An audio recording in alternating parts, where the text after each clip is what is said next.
Hey guys, Zach here. We're on the road right now, currently in Georgia.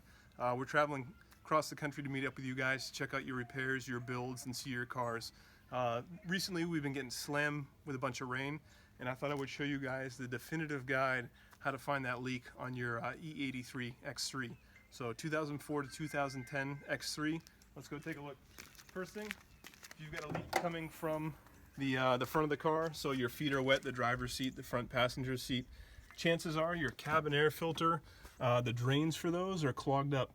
Now those drains are these two little rubber guys, one on either side. These can get filled up with leaves or pine needles, acorns, things like that. So again, just open it up, flick out any debris in there. Again, there's one on the other side as well. Really easy to check and take care of. You guys can see that one right there. And no need to remove anything to be able to cure that.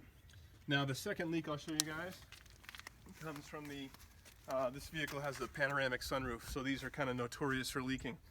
They have a drain in each corner of the sunroof. So I'll show you the one in the rear first. So the rear drains are right behind the access panels here. So here you can see the black tubing. So this is going to come from the back end of the sunroof all the way down, and what you can do is you can follow this tube down just behind your rear bumper, and the same thing, you'll be able to get underneath there and clear any debris out of the way. And like I said, there's one on either corner. So if we look on the other side here, move the panel away, and on the left hand side there you can see the drain tube, and again you're just going to follow that drain tube down and look on the back hand side of your bumper and reach up, clear away any debris. So that takes care of the front and rear drains. And so the next thing I'm going to show you, go up here.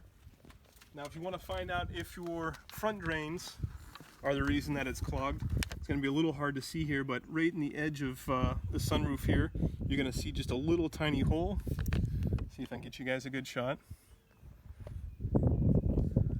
You can see that little tiny hole there, and that is your front sunroof drain. So all I'm going to do is actually pour a little water into the corner here,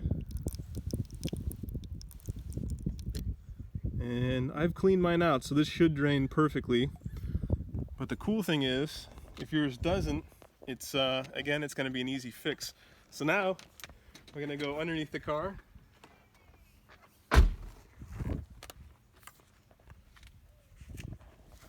Try to keep this all one video nice and short and sweet for you. So here you can see that little bit of water that I added draining out of the front, and I'll give you guys just a quick shot of the sunroof drain underneath. So bear with me. So you're going to look up here and you're going to see this little star-shaped rubber piece here, and again this can get clogged up with dirt, debris, things like that. A couple of flicks with the finger is normally enough to get everything to drain out, and that should take care of just about 80 to 90% of all the leaks you guys have in your X3. Now the last one, the most difficult one to deal with, comes from the vapor barrier. So behind this door panel is it's almost like a styrofoam vapor barrier that's glued to the door. And what that does is that is going to deflect all the rain coming off the window, and it's going to drain out underneath the car. What normally happens is that vapor barrier is going to separate from the door, and it's going to allow water to get in. So I'll show you guys real quick how you can kind of tell. So if you look down here, it looks really dirty. It actually looks really sandy as well, like a little river's been running through here.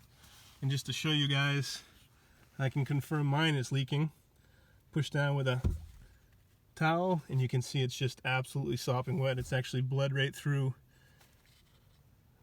the tissue right there. So again, look on the inside edge here of your door sill, and if it looks like anything's been running through here, you can definitely tell this. Just to give you guys an example, look at the other side, the door that we use most often, and you can see on this side, for the most part, it's clean. I think that might be soda there, but there's huge difference between the two. So unfortunately what that means is we got to take just a little bit more time, and I'm gonna pop off the door panel, double check that vapor barrier, and if it has separated, we're just gonna put some new glue on it, seal it up, and then we won't have any wet floors anymore. If you guys have any questions, post them below. Make sure to subscribe and let me know what I can do to help you guys out fixing your Beamers. See you guys.